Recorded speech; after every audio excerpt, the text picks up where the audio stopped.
now that I've exhausted my Hebrew, let's talk a little bit about DevOps. I live in San Francisco. I get to come here maybe once or twice every couple of years. It's nice to be out in Israel, so thank you for having me.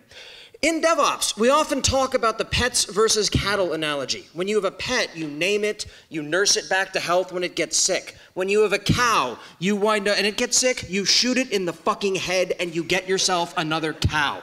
Someone at Piston Cloud had a great idea about this, but all I saw was drinking whiskey. Because at the time, I was drinking whiskey, and I missed his larger point.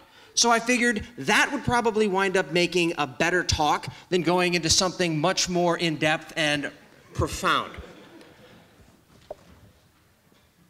So let's talk about whiskey pairings with various DevOps type of challenges.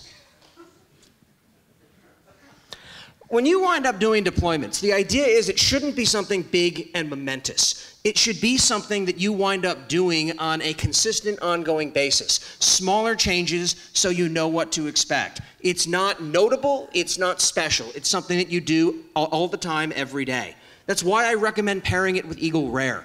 It costs between 80 to 100 shekels a bottle, and it's very decent. You can have it every day. You've heard of table wine? This is table whiskey. On a related note, when you wind up monitoring systems, your first web server to your 5,000th web server, it should all follow a very consistent process. Monitoring things by hand and adding them into Nagios manually doesn't work. That's why I like Johnnie Walker Black Label. It doesn't matter what crappy airport bar I'm in from Boston to Budapest, I get the same thing. Bar to bar, year to year, it's amazingly consistent. There's a process engineering lesson there.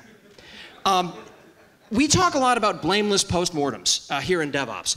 One of the challenges, though, is that doesn't mean you get to abdicate responsibility. Sometimes when you screw the pooch, no one's going to call you out, but you know what you did, which is why you have to drink this. The first sip tastes marginally acceptable. By the third or the fourth, it's, oh, God, this is awful. Can I send it back? No. You drink it because you deserve it.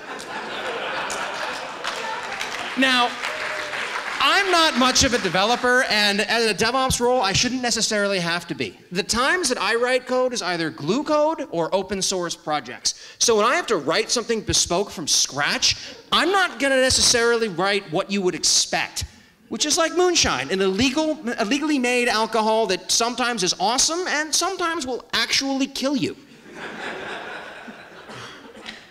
So some people, even at this conference, have worked in shops that say that they don't believe in configuration management. Instead, they either roll their own or they wind up just not doing everything by hand because we don't have time or we don't believe in it.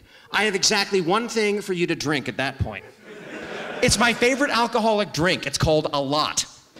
And you just drink until the hurting stops. It's 2015. There's no reason not to automate things at scale. Some definitions of DevOps include a really shitty variant of I'm going to spend half my time doing operations and the other half of my time writing code on the core application. That's not DevOps, that's two jobs. You're going to suck at least one of them, which is why I like wine coolers. They say Jack Daniels on them, but they're not wine, they're not whiskey. They're just shitty at least one of those. In this case, both. For those who don't know what I'm talking about here, step into my Git talk tomorrow. But effectively, this means you've just reached out and changed history. At that point, you've made everyone else's job measurably worse. At that point, please just, yeah. This starts by making you blind and ends by actually killing you. That's too nice.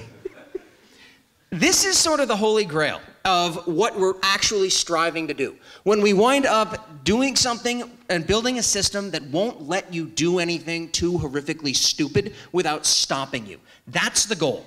That's the time where I like to drink something actually really nice. I go with the Lagavulin, but not everyone prefers it. It's smoky, you either love it or you hate it. But whatever you like, that's what you wind up getting once you wind up succeeding, because you found the grail. And as a last bit of advice, it's not always about what you're drinking. Sometimes it's about what you get other people to drink. Thank you for listening to me.